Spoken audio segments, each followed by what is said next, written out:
ఇంతవరకు మనం పంచదశి మహామంత్రానికి ఉన్నటువంటి 15 రకాలైనటువంటి అర్థాల్లో ముఖ్యమైన అర్థాలు 3 కూడా చూసాం. ఏమిటి అంటే, ఒకటేమో సంప్రదాయ ప్రకరణం ప్రకారం అర్థం, రెండోదేమో భావార్థం, మూడోదేమో మహావాక్యార్థం.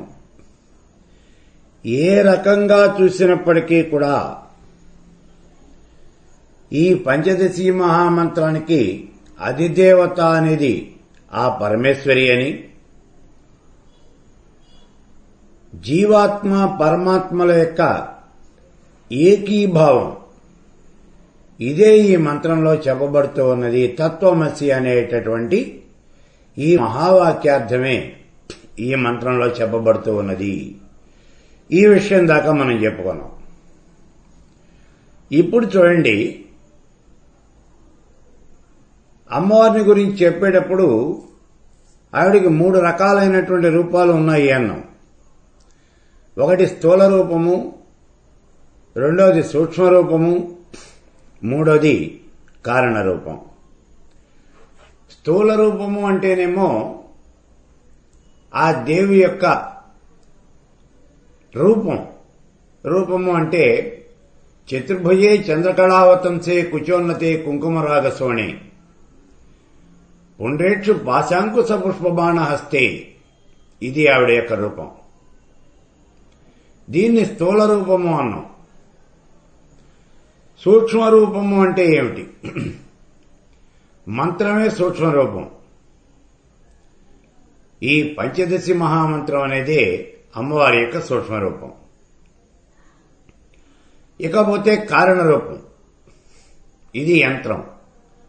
ఆవిడ యొక్క యంత్రం ఏమిటి అంటే శ్రీచక్రం. ఇప్పుడు మనం చెప్తూ ఉన్నాం, పంచదశి మహామంత్రము, శ్రీచక్రము, ఈ రెండు కూడా ఒకటే. ఈ విషయాన్ని ఇప్పుడు మనం చూద్దాం. పంచదశి మహామంత్రం నుంచే దానికి ప్రతిరూపమైనటువంటి, దేనికి? ఈ మంత్రానికి ప్రతిరూపమైనటువంటి శ్రీచక్రము అనేది ఆవిర్భవించింది. పంచదశి మహామంత్రం నుంచే ఈ శ్రీచక్రం అంటే మంత్రానికి ప్రతిరూపమైనటువంటి ఈ శ్రీచక్రము అనేది ఆవిర్భవించింది. జ్ఞానార్ణవ తంత్రంలో చెబుతూ ఉన్నాడు చూడండి, శ్రీచక్రంతు వరారోహే శ్రీ విద్యార్ణవ సంభవం. శివుడు పార్వతీదేవితో చెప్తూ ఉన్నాడు, ఓ పార్వతి, శ్రీచక్రము అనేటటువంటిది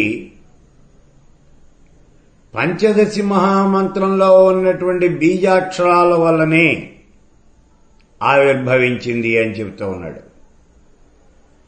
శ్రీచక్రం ఎలా వచ్చిందట అంటే, పంచదశి మహామంత్రంలో ఉన్నటువంటి బీజాక్షరాలు ఏవైతే ఉన్నాయో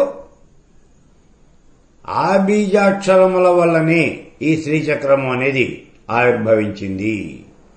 ఈ మాటను చెప్తూ ఉన్నాడు. అందుకే అంటున్నాడు, శ్రీచక్రంతో వరారోహే శ్రీ విద్యార్ణవ సంభవం. ఇది ఎలా వచ్చింది అంటే, భూమిశ్చంద్ర శివో మాయా శక్తి కృష్ణమాదనౌ అర్ధచంద్రశ్చ బిందుశ్చ నవార్ణో మేరురుచ్యతే. పంచదశి మహామంత్రంలో మొత్తం 15 అక్షరాలున్నాయి. కానీ ఒకసారి లెక్కబెట్టినటువంటి అక్షరాన్ని మళ్లీ గనక లెక్క పెట్టకుండా ఉన్నట్లయితే ఆ మంత్రంలో ఉన్నటువంటి అక్షరాల సంఖ్య అనేది 9 అవుతుంది, 15 ఉండవు. ఇది ఎలా అని అంటారు. దీనికి చూడండి, కకారము అనేటటువంటిది 3 కూటముల్లోనూ ఉంది. కానీ ఒకసారి లెక్క పెట్టాలి దాన్ని. ఒక్క కకారంగానే లెక్క పెట్టాలి. హకారము అనేది 2వ కూటమిలో 2 సార్లు ఉంది, హ్రీంకారంలో 3 సార్లు ఉంది. మొత్తం 5 హకారాలు ఉన్నాయి. కానీ హకారము అనేది ఒకసారిగానే లెక్క పెట్టాలి. ఇలా చేయాలి. అంటే ఆ అక్షరం ఎన్నిసార్లు అందులో చెప్పబడినప్పటికీ, ఆ మంత్రంలో చెప్పబడినప్పటికీ మనం మాత్రం ఒకసారి లెక్క పెట్టాలి, రెండోసారి లెక్క పెట్టకూడదు. ఇలా గనక మనం లెక్క పెడితే ఆ మంత్రంలో ఉన్నటువంటి అక్షరముల సంఖ్య అనేది 9 అవుతుంది, 15వది. ఏమిటివి? ఈ అక్షరాలన్నింటికీ కూడా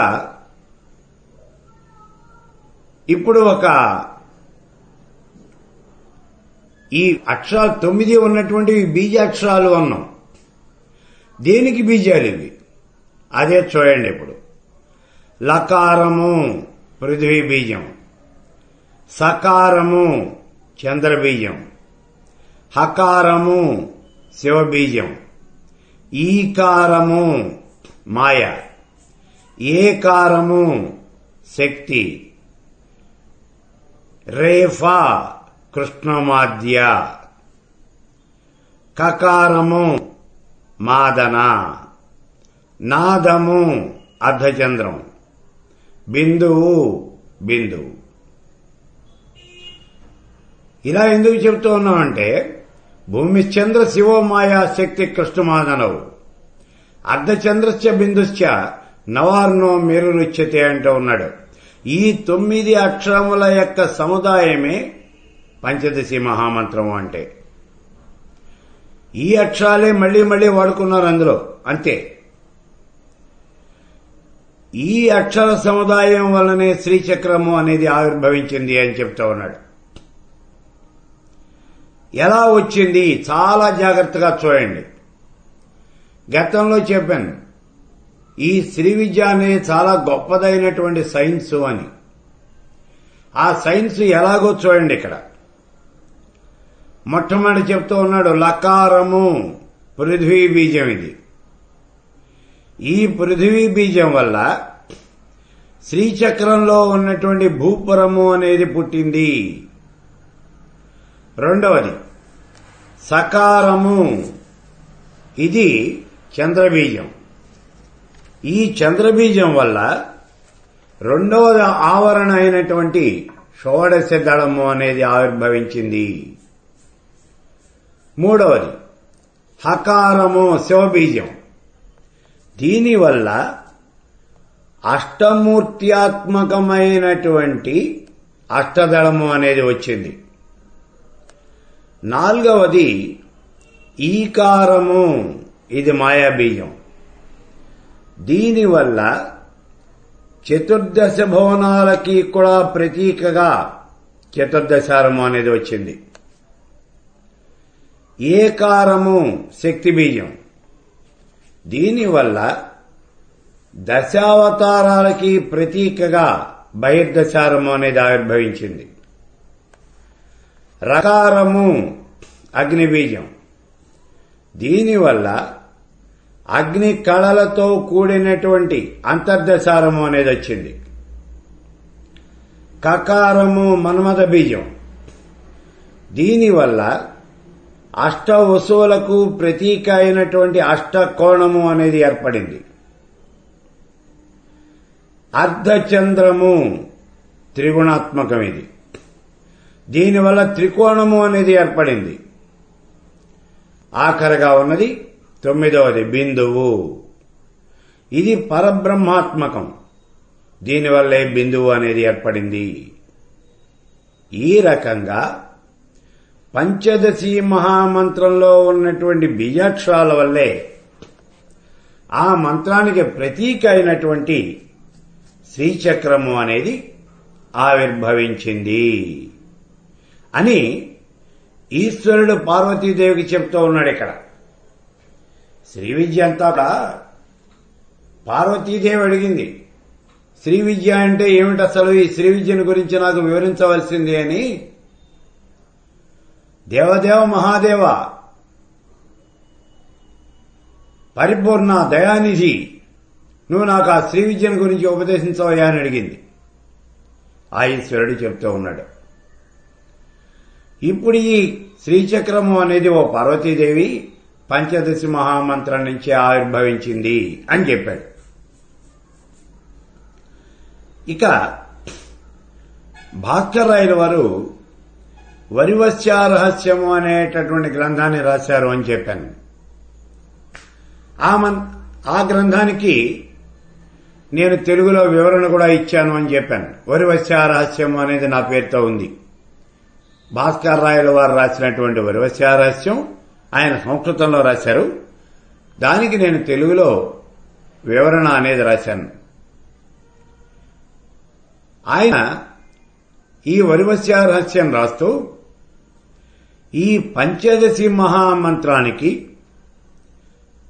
గణేశత్వం, యోగిని రూపం, నవగ్రహ రూపం, రాశిస్వరూపం, నక్షత్ర రూపం, ఇలా 5 రకాలైనటువంటి రూపాలు ఉన్నాయి అని చెప్పారు.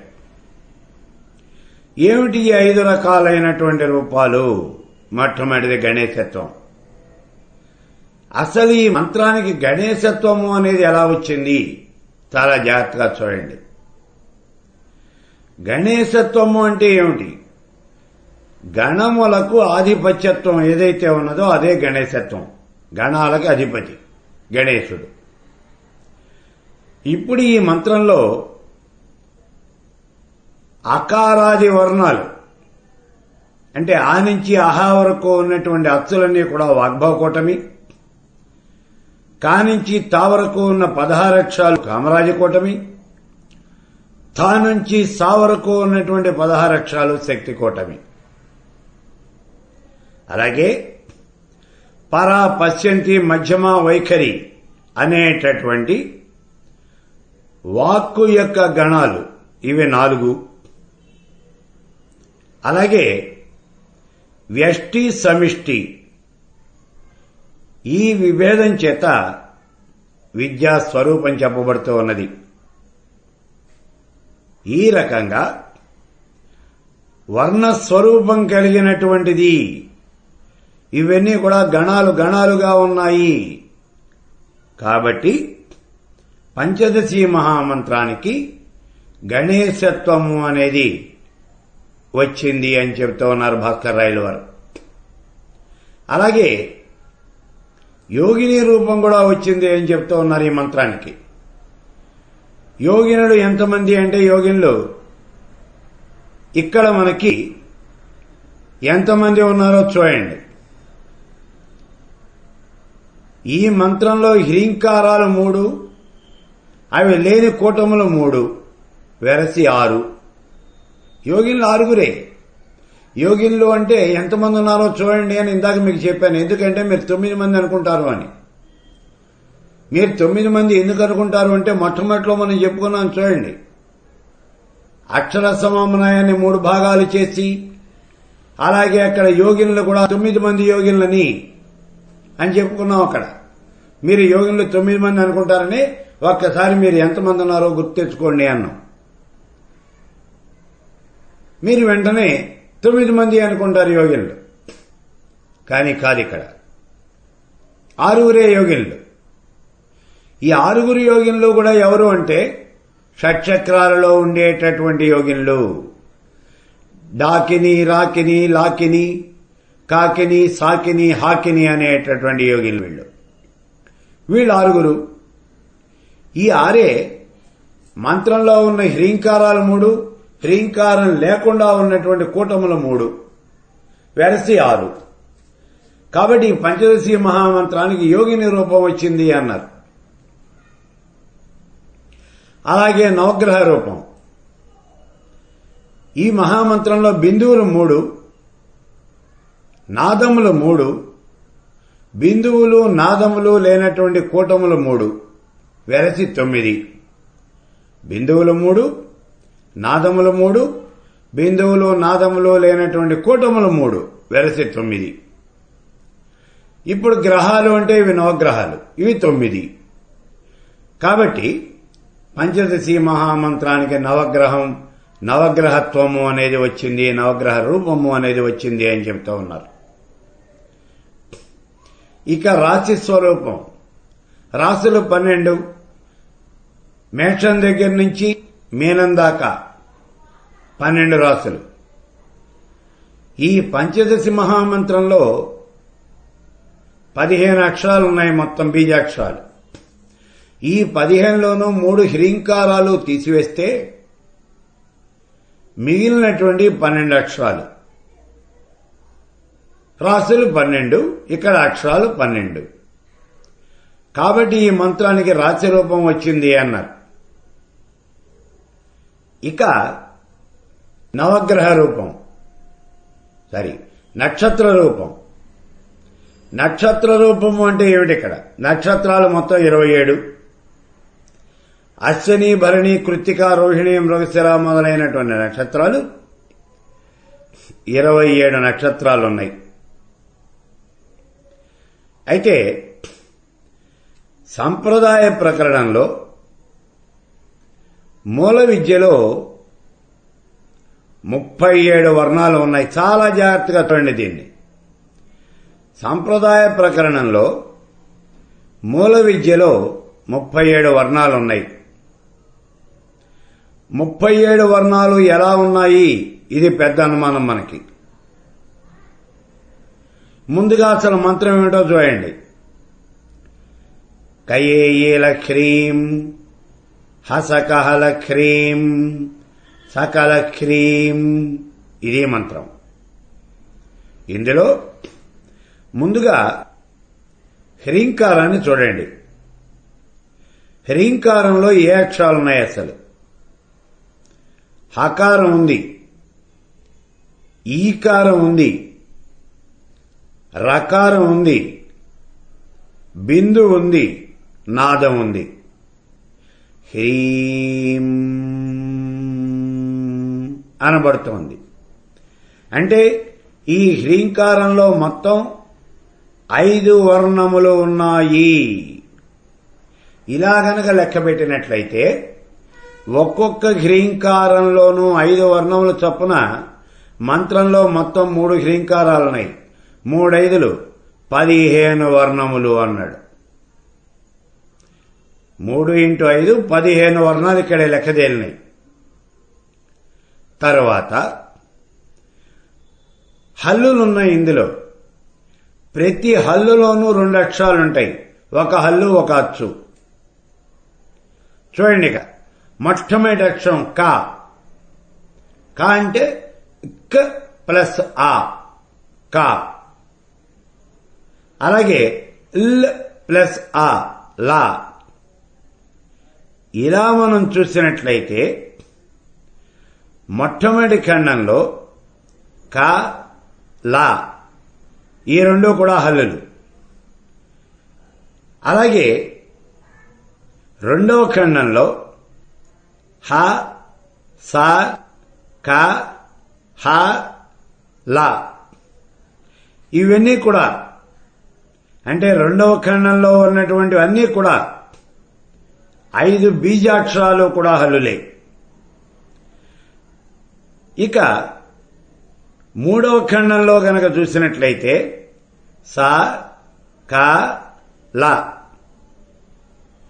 3 బీజాక్షరాలు. ఈ 3 కూడా హల్లులే. ఇలా మొత్తం వచ్చేటప్పటికీ ఎన్ని బీజాక్షరాలు ఎన్ని హల్లులు వచ్చినాయి ఈ బీజాక్షరాల్లో? మొట్టమొదటి ఖండంలో 2, రెండవ ఖండంలో 5, 7, మూడవ ఖండంలో 3, మొత్తం మీద 10. ఈ 10 బీజాక్షరాలు కూడా హల్లులున్నాయి. హల్లులు 10 ఉన్నాయి. ఈ హల్లులు 10 అంటే ఇందాకే మనం చెప్పుకున్నాం చూడండి. సా అంటే స్ ప్లస్ ఆ.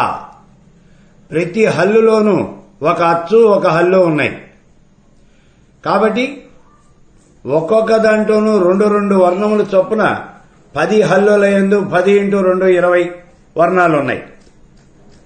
ఇందాక చెప్పినటువంటివి హ్రీంకారంలో 5 వర్ణములు చొప్పున 3 హ్రీంకారాల్లోనూ కలిపి 15 వర్ణములు. ఇప్పుడు హల్లుల్లోనేమో 20 వర్ణములు. 20 15 35. మొట్టమొదటి కరణంలో 2 అచ్చులు ఉన్నాయి చూడండి. ఏ ఈ 2 కూడా అచ్చులు, అక్షరాలు. ఈ 2 35 ప్లస్ 2 37. మొత్తం మీద పంచదశి మహామంత్రంలో ఉన్నటువంటి ఈ వర్ణములు ఎన్ని, మూల విద్యలో ఉన్నటువంటి వర్ణాలు ఎన్ని అనంటే 37 వర్ణములు అని చెప్పాలి. మొత్తం మీద 37 వర్ణాలు ఉన్నాయి. ఇందులో క, ల మొదలైనటువంటి అక్షరాల్లో అచ్చుల్ని విడదీయకుండా గనక లెక్క పెట్టినట్లయితే, అంటే హల్లులయందు అచ్చులు హల్లులు విడిగా గనక లెక్క పెట్టకుండా ఒకటిగానే లెక్క పెడితే, ఇందాకే చెప్పుకున్నాం 10 హల్లులు ఉన్నాయి అన్నాం, 2 అచ్చులు ఉన్నాయి అన్నాం. 10 ని 2 12. హ్రీంకారాన్ని విడగొడితే 3 హ్రీంకారాల్లోనూ కలిపి 15 వర్ణములు అన్నాం. 12 15 27. మొత్తం ఈ పంచదశి మహామంత్రంలో ఉన్నటువంటి వర్ణముల సంఖ్య 27 అవుతోంది. మరి అశ్విని మొదలైనటువంటి నక్షత్రాలు ఎన్నున్నాయి అంటే 27. కాబట్టి అవి 27. ఇందులో వర్ణాలు 27, నక్షత్రాలు 27. అందుచేత ఈ పంచదశి మహామంత్రానికి నక్షత్ర రూపం వచ్చింది అని అంటూ ఉన్నారు భాస్కర్ రాయల వారు. ఇలా ఈ పంచదశి మహామంత్రం గణేశ రూపం, యోగిని రూపం, నవగ్రహ రూపం, రాశి రూపం, నక్షత్ర రూపం, ఈ 5 రకాలైనటువంటి రూపాలు కూడా సంతరించుకుని ఇది మంత్రరాజ్యముగా వెలుగొందుతూ ఉన్నది. ఈ విషయాన్ని మనం చాలా చాలా జాగ్రత్తగా ఇక్కడ గుర్తుపెట్టుకోవాలన్నమాట. ఇక మనం చాలా జాగ్రత్తగా కనుక చూసినట్లయితే శ్రీ విద్య అనేది చంద్రకళా విద్య అని చెబుతూ ఉన్నారు. చంద్రకళా విద్య అంటే ఏమిటి? చంద్రుని యొక్క కళలు ఎన్ని అసలు? కళలు 16, నిత్యలు 16. కళలు 16, నిత్యలు 16. ఈ 16లోనూ నిత్యాదేవతల్లో 16వ నిత్యే మహాత్రిపుర సుందరి. ఈ విషయాన్ని మనం గతంలో చెప్పుకున్నాం. చంద్రుడికి వృద్ధి క్షయము అనేవి వస్తూ ఉంటాయి. ఈ వృద్ధి క్షయాలని అనుసరించి, అంటే చంద్రుడికి వచ్చేటటువంటి వృద్ధి క్షయాలని అనుసరించి శ్రీ విద్యోపాసన అనేది జరుగుతుంది. అసలు ఇక్కడ అమావాస్య, పౌర్ణమి ఇవి 2 కూడా ఎందుకు ఏర్పడతాయి? చంద్రుడి యొక్క కళలన్నీ కూడా సూర్యుడిలో లీనమైపోయి ఉంటాయి. అమావాస్య వెళ్లిన తర్వాత శుద్ధ పాడ్యమి రోజున సూర్యుడిలో నుంచి ఒక కళ వచ్చి చంద్రుడిలో చేరుతుంది. విదియ రోజున 2వ కళ, తదియ రోజున 3వ కళ, చవితి రోజున 4వ కళ, ఇలా రోజు ఒక కళ వచ్చి చంద్రుడిలో చేరుతూ ఉంటుంది. అష్టమి రోజున 8 కళలుంటాయి చంద్రుడికి. దశమి రోజున 10 కళలుంటాయి. అలాగే పూర్ణమి వచ్చేటప్పటికీ మొత్తం 15 కళలు వచ్చి చంద్రుడిలో చేరిపోతాయి. మరి 16వ కళ ఏమిటి అంటే మహాత్రిపుర సుందరి, అదే మహానిత్య. అయి చంద్రుడిలోనే ఉంటుంది. ఈ రకంగా పౌర్ణమి రోజున చంద్రుడు మొత్తం కళలతో ప్రకాశిస్తూ ఉంటాడు. సరే, పౌర్ణమి వెళ్ళిపోయిన తర్వాత ఇప్పుడు చూడండి, బహుళ పాడ్యమి. చంద్రుడి దగ్గర ఉన్నటువంటి 15 కళల్లో నుంచి ఒక కళ వెళ్ళిపోయి సూర్యుడిలో చేరుతుంది. విదే రోజున 2వ కళ వెళ్ళిపోతుంది. తదియ రోజున 3వ కళ వెళ్ళిపోతుంది. ఇలా రోజుకి ఒక్కొక్క కళ చొప్పున చంద్రుడి నుంచి వదిలిపెట్టి, అంటే ఈ చంద్రుడిని వదిలిపెట్టేసి వెళ్ళిపోయి సూర్యుడిలో కలుస్తుంది.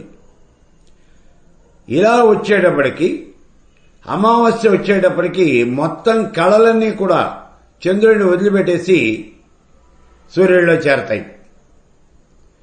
కాబట్టి అమావాస్య రోజున చంద్రుడు కళావిహీనుడవుతాడు. ఈ కళలని ఉపాసన చేసేటటువంటి వాళ్ళు ప్రతిరోజు కూడా షోడశీ కళ, అదే మహానిత్య, ఆ 16వ కళ, షోడశీతు కళాజ్ఞేయ సచ్చిదానంద రూపిణి, గతంలో చెప్పుకున్నాం మనం, ఆవిడే మహానిత్య అని. ఆ మహానిత్య కళ, అదే ధ్రువ కళ, సాదాక్య కళ, శ్రీ కళ, చిత్ కళ, ఇలా అనేకమైనటువంటి పేర్లతో పిలువబడుతూ ఉంటుంది. ఆవిడే మహాత్రిపుర సుందరి. ఆ కళని ప్రతిరోజు తప్పనిసరిగా ఆరాధించాలి. ఇలా ఆరాధిస్తూ,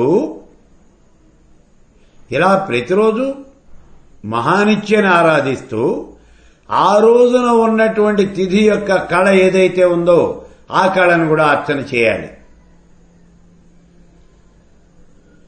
ఆ రోజున ఏ తిథి ఉన్నదో ఆ తిథికి సంబంధించినటువంటి కళ ఏదైతే ఉన్నదో చూసి ఆ కళని, దాంతో పాటుగా మహానిత్యని ప్రతిరోజు అర్చన చేయాలి. ఇలా అర్చన చేయటమే తిథి మండల పూజ అని అంటారు. ఉపాసనా విధానంలో ఇది ఒక పద్ధతి. కానీ ఈ రకంగా చేసేవాళ్ళు చాలా తక్కువ మంది ఉంటారు. లేరు అని చెప్పం, ఉంటారు. ఇది చంద్రకళా విద్య కాబట్టి ఈ రకంగా ఉపాసన చేసేవాళ్ళు ఉంటారు. అయితే వాళ్ళు చాలా తక్కువ ఉంటారు.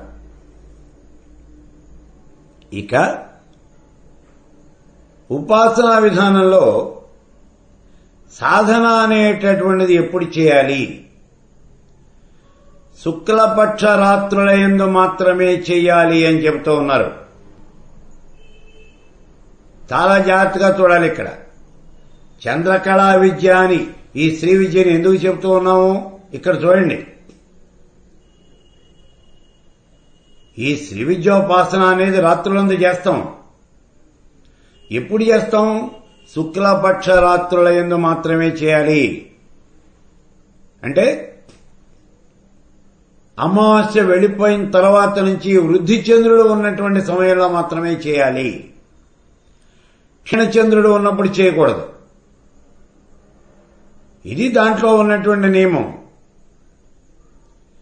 అందుకే మనకి చెప్తూ సౌందర్య లహరి అనేటటువంటిది బ్రహ్మాండమైన మంత్రశాస్త్రము అని చెప్పాను. గతంలో చెప్పాను చూడండి. సౌందర్య లహరి అనేది చాలా చాలా గొప్పదైనటువంటి మంత్రశాస్త్రము అని చెప్పాను. దీన్ని శంకర భగవత్పాదుల వారు రాశారు అని కూడా చెప్పాను. అందులో 87వ శ్లోకంలో చెప్తారు శంకర భగవత్పాదుల వారు, హిమానీ హంతవ్యం హిమగిరి నివాసైక చతురౌ నిశాయాం నిద్రాణం నిశిచరమ భాగే చ విశచౌ. ఇక్కడ చూడండి, నిశాయాం నిద్రాణం నిశిచరమ భాగే చ విశదౌ. అంటే తల్లి, నిన్ను ఎప్పుడు ఉపాసన చెయ్యాలి అంటే నిశిచరమ భాగే రాత్రులయందు చివరి భాగం మాత్రమే, అప్పుడు మాత్రమే నిన్ను ఉపాసన చేయాలి అని చెప్తూ ఉన్నారు. అయితే ఈ శ్లోకంలో భగవత్పాదుల వారు అమ్మవారి యొక్క పాదముల అడుగు భాగాన్ని వర్ణిస్తూ ఉన్నారు. ఆవిడ పుట్టింది, పెరిగింది, తిరగాడింది అంతా కూడా హిమాలయ పర్వతాల్లోనే. కాబట్టి అక్కడ ఎంత చల్లగా ఉన్నప్పటికీ కూడా ఆ చల్లదనం అనేది ఆ దేవి యొక్క పాదాలని ఏమీ చేయలేదట. సామాన్యంగా పాదాలని పద్మాలతో పోల్చడం అనేది జరుగుతుంది. కానీ ఇక్కడ ఆ పోలిక అనేది సరిపోదు అని చెప్తూ ఉన్నారు. ఎందుకని అంటే హిమాలయ పర్వతాల్లో ఉన్నటువంటి మంచు అమ్మవారి యొక్క పాదాలని ఏమీ చేయలేకపోయింది. కానీ మంచుకి పద్మాలు అనేవి ముడుచుకుపోతాయి. కానీ ఆ మంచు వల్ల అమ్మవారి పాదాలు ఏం కాల, కసిగందల. అందుచేత అమ్మవారి పాదాలు అనేవి ఆ పద్మముల కన్నా కూడా శ్రేష్టమైనటువంటివి అని భగవత్పాదుల వారు ఈ శ్లోకంలో వర్ణించడం జరిగింది. అయితే ఇక్కడ మనకు కావాల్సింది ఏమిటి అంటే అమ్మవారిని ఎప్పుడు మనం సాధన చేయాలి, ఈ విషయం కావాలి. దానికే చెప్పాడు, హిమాని హంతవ్యం హిమగిరి నివాస ఏకచతురౌ నిశాయాం నిద్రాణాం నిశిచరమ భాగే చ విశదౌ. రాత్రిపూట చివరి భాగమునందే అప్పుడు మాత్రమే ఈ పరమేశ్వరిని మనం ఉపాసన చేయాలి, సాధన అనేది జరగాలి అని చెప్తున్నాడు. అయితే సూర్యుడు చంద్రుడు ఈ ఇద్దరు కూడా అమ్మవారికి రెండు కళ్ళు. సూర్యుడు చంద్రుడు ఇద్దరు కూడా రెండు కళ్ళు. కాబట్టి ఆవిడ దగ్గర సూర్యకిరణాలకి చంద్రకిరణాలకి తేడా అనేది పెద్దగా ఏం లేదు. కానీ సూర్యకాంతిలో పద్మాలు వికసిస్తాయి, చంద్రకాంతిలో అవి ముడుచుకుపోతాయి. లక్ష్మీదేవి పద్మాలలో పొగటిపూట మాత్రమే నివాసం ఉంటుంది అని చెప్తూ ఉన్నారు. ఎందుకని అంటే సూర్యకాంతిలో మాత్రమే ఈ పద్మాలు అనేవి వికసిస్తాయి, చంద్రకాంతిలో ముడుచుకుపోతాయి. మరి లక్ష్మీదేవి పద్మంలో ఉంటుంది, పగటిపూటే పద్మం వికసించి ఉంటుంది. కాబట్టి ఆవిడ పగటిపూటే పద్మంలో ఉంటుంది, రాత్రిపూట ఉండదు. ఎందుకంటే రాత్రిపూట పద్మం కాస్త ముడుచుకుపోతుంది. అమ్మవారి పాదాలు ఇవి అలంకారిక వస్తువులు కావు. ఏదో ఆవిడ పాదాలు అని చెప్పేసి మనం షోకేసులో పెట్టుకోవడానికి అలా చూసేటువంటి వస్తువులు కావు ఇవి. తనను నమ్మినటువంటి వాళ్ళకి, తనను ధ్యానం చేసేటటువంటి వాళ్ళకి, ఎవరైతే ఆ పరమేశ్వర స్వరూపాన్ని ధ్యానం చేస్తూ ఉన్నాడో, అర్చిస్తూ ఉన్నాడో, ఆరాధిస్తూ ఉన్నాడో అలాంటి వాళ్ళకి ఈ పరమేశ్వరి యొక్క పాదాలు సిరి సంపదలు, భోగభాగ్యాలు అన్నీ కూడా ప్రసాదిస్తాయి. ఆ దేవి యొక్క పాదపద్మాలని శరణు కోరి ఉపాసన అనేది ఎప్పుడు చేయాలి అంటే తెల్లవారుజామునే ఆవిడ్ని ఉపాసించేటటువంటి భక్తులు ఎవరైతే ఉన్నారో వాళ్ళకి సకలాభీష్టాలు కూడా నెరవేరుతాయి అని చెప్తూ ఉన్నాడు ఇక్కడ. అంటే అమ్మవారిని గనక తెల్లవారుజామున ఉపాసన చేసినట్లయితే సాధకుల యొక్క కోరికలన్నీ కూడా తీరతాయి అని చెప్తూ ఉన్నాడు. ఇప్పుడు ఈ శ్లోకంలో నిశి చరమ భాగే చ విశదౌ, రాత్రిపూట చివరి భాగంలో మాత్రమే పరమేశ్వరి యొక్క ఉపాసన అనేది చెయ్యాలి అని అంటూ ఉన్నారు. ఇలా గనక చేసినట్లయితే ఆ దేవి చాలా త్వరగా ప్రసన్నమవుతుంది అని చెప్తూ ఉన్నారు. ఇది సమయమత సిద్ధాంతము. శంకర భగవత్పాదుల వారు ఈ విషయాన్ని చెప్పారు సౌందర్యలహరిలో. అయితే వీరి యొక్క పరమ గురువు అయినటువంటి గౌడపాదుల వారు ఆయన తాను రాసినటువంటి ఆ సభగోదయ స్తుతి అనేటటువంటి గ్రంథంలో 31వ శ్లోకంలో ఇదే విషయాన్ని చెప్పారు. చూడండి. అత శుక్లే పక్షే ప్రతిదినం మిహ త్వాం భగవతీం నిశాయాం సేవంతే నిశిచరమ భాగే సమయినః. ఓ పరమేశ్వరి, సమయమతస్థులు నిశాయాం సేవంతే నిశిచరమ భాగే సమయినః. శుక్లపక్ష తిథుల యొక్క రాత్రులయందు, ఇక్కడ చాలా జాగ్రత్తగా చూడాలి. నిశిచరమ భాగే చ విశదౌ అంటే రాత్రులయందు చివరి భాగంలో తెల్లవారుజామునే పరమేశ్వరి యొక్క ఉపాసన చేయాలి అని భగవత్పాదుల వారు చెప్పారు. కానీ గౌడపాదుల వారు అలా చెప్పడం లేదు. మీరు తెల్లవారుజామునే చేయాలి. కానీ ఏ తెల్లవారుజామున? అన్ని రోజులైందో కాదు. అత శుక్లే పక్షే ప్రతిదినం మిహ త్వాం భగవతీం.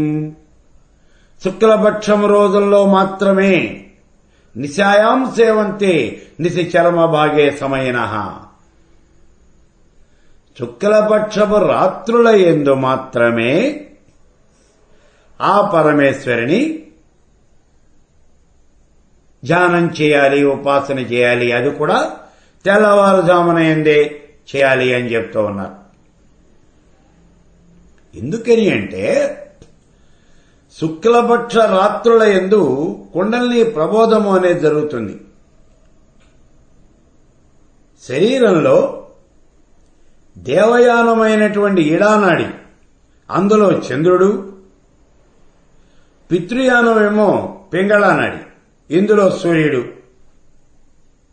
వీళ్ళిద్దరూ కూడా సంచరిస్తూ ఉంటారు. ఈ మార్గంలో చంద్రుడు సంచరిస్తూ ఉన్నప్పుడు తన యొక్క అమృతధారలతో ఈ నాడీ మండలాన్నంతా కూడా తడిపేస్తూ ఉంటాడు ఈ చంద్రుడు. చంద్ర కిరణముల చేత స్రవించబడినటువంటి ఈ అమృతాన్ని ఆయన వెనకాలే వస్తూ ఉన్నటువంటి సూర్యుడు హరించేస్తూ ఉంటాడు. ఈ రకంగా సూర్యచంద్రులు ఇద్దరూ ఈ నాడీ మండలంలో తిరుగుతూ నెలకి ఒకసారి ఆధార చక్రంలో కలుస్తారు. ఆ సమయంలో సూర్యకిరణాలు చంద్రుడి యొక్క కాంతుల్ని పూర్తిగా కప్పివేస్తాయి. అందుకే చంద్రుడు మనకు కనిపించడు. అదే మనకి అమావాస్య. ఆ సమయంలో చంద్రుడి యొక్క కళలన్నీ కూడా చంద్రుడిని వదిలిపెట్టి సూర్యుడిలో ప్రవేశించేస్తాయి. ఆధార చక్రంలో అమావాస్య రోజున ఈ కుండలిని శక్తి అనేది నిద్రావస్థలో ఉంటుంది. సమయాచారులకి అమావాస్య రోజున ఉపాసన అనేది నిషేధము. ఉపాసన అంటే మీరు చేసే పూజ కాదు. చాలా జాగ్రత్తగా మీరు గుర్తుపెట్టుకోవాలి. ఎందుకని అంటే ఒకసారి ఇదే మాట నేను చెబుతూ అమావాస్య రోజున ఈ ఉపాసన అనేది చేయకూడదండి, అలాగే కృష్ణపక్ష రాత్రులందు కూడా ఈ సాధన అనేది చేయకూడదు అని చెప్పాను. వెంటనే ఒక ఆయన నుంచి మేము చేస్తూ ఉంటాం కదా అన్నాడు. ఏం చేస్తూ ఉంటారు అన్నాను. శ్రీచక్రానికి పూజ చేస్తూ ఉంటాను అన్నాడు. ఉపాసన అంటే మీరు చేసేటటువంటి పూజా విధానం కాదు. కుండలిని ప్రబోధం, తెల్లవారుజామున లేచి మీరు చేసేటటువంటి జపం, అందులో చేసేటటువంటి కుండలిని ప్రబోధం, ఇవి శుక్లపక్ష రాత్రులైందే చెయ్యాలి అని చెప్తూ ఉన్నాడు. సమయాచారులకి అమావాస్య రోజున ఈ ఉపాసన అనేది నిషేధం. మరి కౌళాచారుల్ని గనక చూసినట్లయితే వాళ్ళు ప్రత్యేకంగా అమావాస్య రోజునే ఈ కుండలిని శక్తిని అర్చన చేస్తారు. ఎందుకని అంటే వాళ్ళు లౌకికవాదులు. సమయాచారుల యొక్క అంతిమ లక్ష్యం ఏమిటి అంటే మోక్షం. కౌళాచారులకు మోక్షం కాదు. ఇక్కడ ఉన్నటువంటి అర్ధకామాలు రెండే వీళ్ళకి కావలసినటువంటివి. కాబట్టి వీళ్ళు అమావాస్య నాడు కుండలిని శక్తిని పూజ చేస్తారు. యోగి ఇక్కడ పద్మాసనంలో కూర్చుని లేదా దానికి సరిపోయినటువంటి ఆసనంలో కూర్చుని వాయువుని గనక బంధించినట్టయితే ఉశ్వాస నిశ్వాసలోనే ముందాగిపోతాయి. శరీరం కాస్త అచేతనం అయిపోతుంది. అప్పుడు నాడీ మండలంలో ఉన్నటువంటి సూర్యచంద్రుల యొక్క గమనము అనేది ఆగిపోతుంది. ఎప్పుడైతే చంద్రుడి యొక్క గమనము అనేది ఆగిపోయిందో అప్పుడు ఆ చంద్రుడి యొక్క కిరణముల నుంచి అమృత ఉద్ధారులు అనేవి స్రవించవు. చంద్ర కిరణముల నుంచి జాలువారినటువంటి అమృతపు ధారల్ని ఆహారంగా తీసుకుని ఈ కుండలిని శక్తి అనే నిద్రావస్థలో ఉంటుంది. అయితే ఎప్పుడైతే ఈ అమృతపు ధారలు స్రవించలేదో చంద్రుడి యొక్క గమనం ఆగిపోయింది, అమృతపు ధారలు రావటం లేదు. అప్పుడు ఈ కుండలిని శక్తి నిరాహార అయింది. ఇలా నిరాహార అయి మేల్కొని గంధి త్రయాన్ని భేదించి సహస్రారం చేరి అక్కడ అధోముఖంగా ఉన్నటువంటి ఆ సహస్రదళ పద్మాన్ని తన యొక్క పళ్లతో కరిచి పట్టుకుంటుంది. అప్పుడు ఆ పంటిగాట్ల ద్వారా చంద్రలోకము అని చెప్పబడేటటువంటి ఆ సహస్రారంలో ద్రవీభవించి ఉన్నటువంటి అమృతం కాస్త కిందికి జాలువారుతుంది. ఈ పంటి ఘాట్ల ద్వారా అమృతం అనేది కిందికి జాలువారి యోగి శరీరంలో ఉన్నటువంటి 72,000 నాడీ మండలాన్ని తడుపుతుంది. అప్పుడు యోగి పొందేటటువంటి ఆనందము అనేది ఉన్నదే అది అనుభవైక వేద్యము, అనిర్వచనీయము. ఇది సమయమత రహస్యము. పరమేశ్వర యొక్క పాదపద్మాలని ఆశ్రయించినటువంటి ఈ సమయాచారులకి వాళ్ల యొక్క అర్హతని బట్టి ముక్తి అనేది లభిస్తుంది. మేమంతా అమ్మవారిని ఆరాధిస్తూ ఉన్నాం, ఆవిడ కాళ్ళు పట్టుకున్నాం కాబట్టి మా అందరికీ ముక్తి వస్తుందా అని అడిగితే అందరికీ ముక్తి రాదు. మీ యొక్క అర్హతని బట్టి, సాధకుడి యొక్క అర్హతని బట్టి ముక్తి అనేది లభిస్తుంది. అయితే ఈ పంచదశి మహామంత్రాన్ని మనం జపం చేస్తే, ఈ మంత్రాన్ని ఉపాసన చేస్తే మనకి వచ్చేటటువంటి ఫలితము అనేది ఏమిటి? ఇది మనకు వచ్చే అనుమానం. అసలు మనకి ఏ ఫలితం వస్తుందండి? ఎందుకు మనం ఈ మంత్రాన్ని జపం చేయాలి? చూడండి, ఈ మంత్రాన్ని మంత్రరాజము అని గతంలోనే చెప్పుకున్నాం. దీనికి అధిదేవత పరబ్రహ్మ స్వరూపమైనటువంటి పరమేశ్వరి. ఈ మాటను కూడా మనం గతంలో చెప్పుకున్నాం. ఇలాంటి మంత్రాన్ని జపం చేయటం అనేది సామాన్యమైనటువంటి విషయం కాదు. సాక్షాత్తు శివశక్తులు ఇద్దరినీ ఆరాధించాలి అంటే గత జన్మలో చేసుకున్నటువంటి, అంటే పూర్వజన్మల్లో చేసుకున్నటువంటి సుకృతము అనేది ఉండాలి. అంతేగాని సామాన్యమైనటువంటి మానవుడు ఎవడూ కూడా ఈ మంత్రాన్ని జపం చెయ్యలేడు. అందుకే లలిత ఫలశ్రుతిలో చెప్పాడు చూడండి, నతేషాం సిద్ధిదా విద్య కల్పకోటి శతైరపి.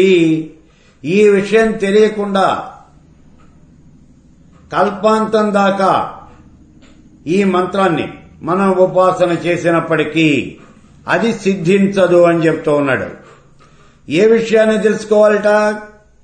కత్రయం హద్వయం చైవ సేవభాగ ప్రకీర్తితః శక్త్యాక్షరాణి శేషాణి హ్రీంకారముభయాత్మకః. పంచదశి మహామంత్రంలో ఇందులో ఉన్నటువంటి బీజాక్షరాల్లో కత్రయం హద్వయం చైవ, కకారాలు 3 హకారాలు 2, సేవభాగ ప్రకీర్తితః ఈ 5 అక్షరాలు కూడా సాక్షాత్తు ఈశ్వరుడి చేతనే చెప్పబడ్డాయి అని అంటూ ఉన్నాడు. హ్రీంకారముభయాత్మకః 3 హ్రీంకారాలు శివశక్తులు ఇద్దరు కలిసి చెప్పారు అంటూ ఉన్నాడు. మరి మిగిలినటువంటివి ఏమిటి? మిగిలిన అక్షరాలని శక్తి అక్షరాణి శేషాణి, ఇవి కేవలము ఆ పార్వతీదేవి చేత చెప్పబడ్డాయి అని అంటూ ఉన్నాడు. అంటే కకారాలు 3 హకారాలు 2నేమో శివుడి చేత చెప్పబడ్డాయి. ఏ, ఈ, లా, సా, లా, సా, లా, ఇవి మొత్తం 7 అక్షరాలు ఈ పార్వతీదేవి చేత చెప్పబడ్డాయి. 3 హ్రీంకారాలు ఇద్దరి చేత కూడా చెప్పబడ్డాయి, ఇరువురు కలిసి చెప్పారు అని చెప్తూ ఉన్నాడు. ఈ విషయాన్ని తెలియకుండా ఈ మంత్రాన్ని ఎంత కాలం జపం చేసినప్పటికీ కూడా నతేషాం సిద్ధిదా విద్యా కల్పకోటి శతైరపి, ఎన్ని సంవత్సరాలు మీరు ఈ మంత్రాన్ని జపం చేసినప్పటికీ ఈ మంత్రం అనేది మీకు సిద్ధించదు అని చెప్పాడు. అంటే కేవలం మంత్రం చెప్పుకోవడమే కాదు, మంత్ర సాహిత్యం కూడా పూర్తిగా మీకు తెలియాలి అనే విషయాన్ని ఇక్కడ చెప్పకుండానే చెప్తూ ఉన్నాడు. చూడండి, ఈ విషయం తెలియకుండా మంత్రం ఎంతకాలం చేసినా మంత్రం సిద్ధించదు అంటే మంత్ర సాహిత్యం అనేది పూర్తిగా తెలియాలి. ఇక ఇంత గొప్పదైనటువంటి ఈ మహామంత్రాన్ని జపం చేయాలి అంటే సామాన్యుల వల్ల కాదు అని గతంలో చెప్పుకున్నాం మనం. మరి ఎవరు జపం చేయగలుగుతాడు? యస్యనో పశ్చిమం జన్మ ఇది వా శంకర స్వయం తేనైవ లభ్యతే విద్య శ్రీమత్ పంచదశాక్షరీ. ఎవరికైతే మరు జన్మ అనేది ఉండదో, యస్యనో పశ్చిమం జన్మ ఇది వా శంకర స్వయం, ఎవరికైతే పునర్జన్మ అనేది మరు జన్మ అనేది ఉండదో, యదివా శంకర స్వయం, ఎవరైతే సాక్షాత్తు పరమేశ్వర స్వరూపం అవుతాడో, దైవాంశ సంభూతుడవుతాడో అతడు మాత్రమే ఈ పంచదశి మహామంత్రాన్ని జపించగలుగుతాడు. అంటే పంచదశి మహామంత్రాన్ని జపం చేసినటువంటి వాడికి, జపం చేయటం అంటే ఏదో 4 సార్లు ఈ మంత్రాన్ని చెప్పడం కాదు, ఈ జపాన్ని సిద్ధింపజేసుకున్నటువంటి వాడికి అది ఇక్కడ లెక్క. అంతేగాని జపం చేయటం అంటే నేను కూడా 4 సార్లు జపం చేశానండి, అది 4 సార్లు ఈ మంత్రాన్ని అన్నానండి అంటే ఈ ఫలితాలు ఉండవు. అటువంటి వాడికి మరు జన్మ అనేది ఉండదు, వాడు దైవాంశ సంభూతవుతాడు, సాక్షాత్తు ఈశ్వర స్వరూపం అవుతాడు అని చెప్తూ ఉన్నాడు. ఈ మంత్రాన్ని గనక జపం చేసినట్లయితే ఏమవుతుందంటే ఫలితం ఏమొస్తుంది? ఆయుష్కరం పుష్టికరం పుత్రదం వశ్యకారకం విద్యాప్రదం కీర్తికరం సుఖవిత్వప్రదాయకం సర్వసంపత్ప్రదం సర్వభోగదం సర్వసౌఖ్యదం సర్వాభీష్టప్రదం చైవ దేవీ నామ శతత్రయం. అక్కడ చెప్తూ ఉన్నాడు. చూడండి, త్రిశతి అంటే పంచదశి మహామంత్రమే త్రిశతి అంటే.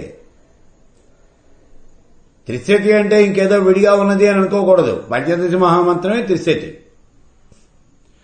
దీన్ని ఎవడైతే జపం చేస్తాడో, మననం చేస్తాడో అతడికి, ఆ సాధకుడికి ఆయురారోగ్య ఐశ్వర్యాలు, ధనధాన్యాలు, భోగభాగ్యాలు, విద్య, కవిత్వం, కీర్తి, మంచి కుమారులు ఒకటేమిటి, అతడికి ఏం కావాలంటే అవి లభిస్తాయి అని చెప్తూ ఉన్నారు. ఈ పంచదశి మహామంత్రాన్ని గనక జపం చేస్తే ఆయుష్కరం పుష్టికరం పుత్రదం వశ్యకారకం విద్యాప్రదం కీర్తికరం సుఖవిత్వప్రదాయకం సర్వసంపత్ప్రదం సర్వభోగదం సర్వసౌఖ్యదం సర్వాభీష్టప్రదం చైవ దేవీ నామ శతత్రయం. సర్వాభీష్టప్రదం చైవ పంచదశి మహామంత్రం. అది ఇక్కడ సర్వసంపత్ప్రదం సర్వభోగదం సర్వసౌఖ్యదం సర్వాభీష్టప్రదం చైవ పంచదశి మహామంత్రం. ఈ పంచదశి మహామంత్రాన్ని కనుక జపం చేస్తే ఇప్పుడు మనం చెప్పుకున్నటువంటి ధనధాన్యాలు భోగభాగ్యాలు ఐశ్వర్యం కీర్తి ప్రతిష్ట పదవులు అన్నీ కూడా లభిస్తాయి. ఒకటేమిటాయా నీకేం కావాలంటే వ్యవస్థ అన్నాడు. అయితే శ్రీ విద్య అనేది ఇది కేవలము కామ్య విద్య అని చెప్పేసి ఒక అపోహ ఉంది. అలా ఏం కాదు. ఇది కేవలము కామ్య విద్య అనేది ఎప్పుడూ కాదు, ఇది మోక్ష విద్య కూడా.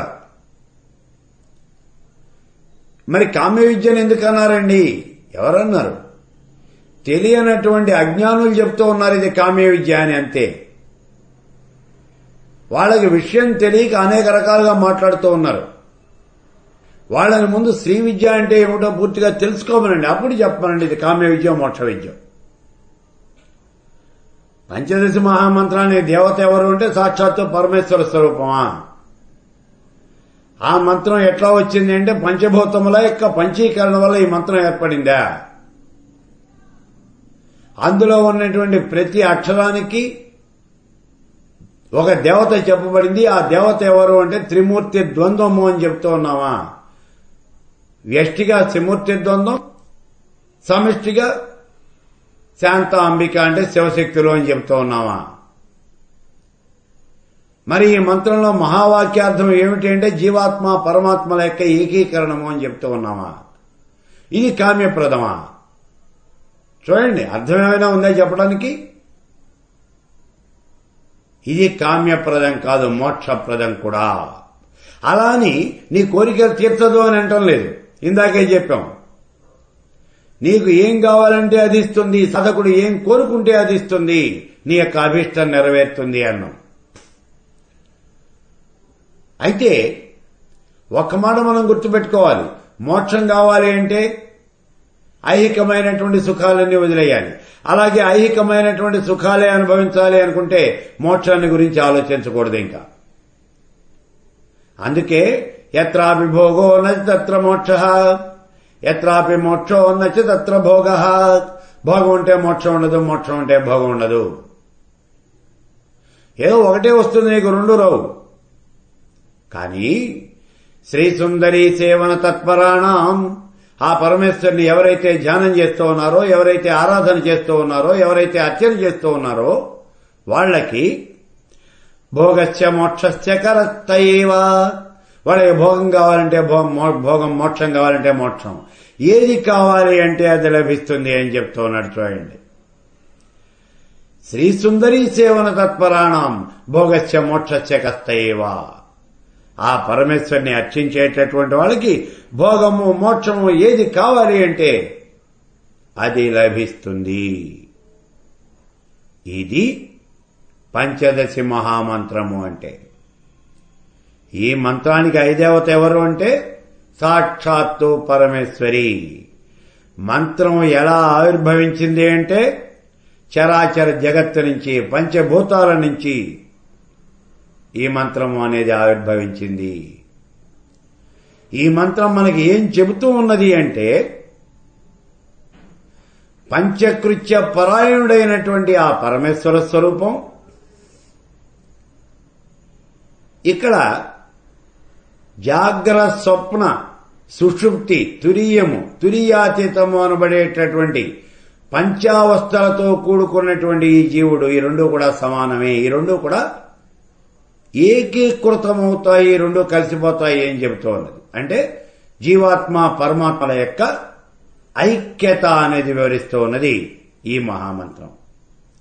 దీన్ని అర్చన చేసినటువంటి వాడికి, ఈ మంత్రాన్ని ఉపాసన చేసినటువంటి వాడికి ధనధాన్యాలు, ఈ లోకంలో కావలసినటువంటి ధనధాన్యాలు, భోగభాగ్యాలు, సుఖాలు, విద్య, కీర్తి, కవిత్వం, ఒకటేమిటి, అతడు ఏది కావాలంటే అది లభిస్తుంది. చివరికి మోక్షం కూడా లభిస్తుంది. అందుకే లలితా శాస్త్రంలో చెప్పాడు చూడండి, స్వర్గాపవర్గద, స్వర్గము అపవర్గము. మరణానంతరము స్వర్గము లభిస్తుంది, అపవర్గము అంటే మోక్షము, అది కూడా లభిస్తుంది. కాబట్టి సాధకులంతా కూడా శ్రీ విద్య మీద ఏమైనా అపోహలు గనక ఉన్నట్లయితే ఆ అపోహలన్నీ తొలగించుకుని ఈ శ్రీ విద్యను ఉపాసన చేయండి. పంచదశి మహామంత్రాన్ని ఉపాసన చేయండి. మేము ఎక్కడా గురువు గారి దగ్గర ఈ మంత్రం తీసుకోలేదు కదా, మరి ఈ మంత్రాన్ని ఏ రకంగా ఉపాసన చేస్తాము అని మీకు అనుమానం రావాల్సినటువంటి అవసరము అనేది లేదు. ఎందుకని అంటే నేను రాసినటువంటి ఈ శ్రీ విద్య అనే గ్రంథంలో మొట్టమొదట్లోనే గురుత్రయం ఇచ్చాను, పంచదశి మహామంత్రం ఇచ్చాను. వాటిని అవి చదవండి, అదే ఉపదేశంగా గ్రహించండి, అదే ఉపదేశంగా తీసుకోండి. మీకు పక్కనే గురుత్రయం ఉన్నది కాబట్టి ఆ గురుత్రయాన్ని మీరు జపం చేయండి. ఈ పంచదశి మహామంత్రాన్ని జపం చేయండి. ఇహం పరము, ఈ రెండు కూడా మీరు దీనివల్ల సాధిస్తారు అని చెప్పి నేను ఆశిస్తూ ఉన్నాను.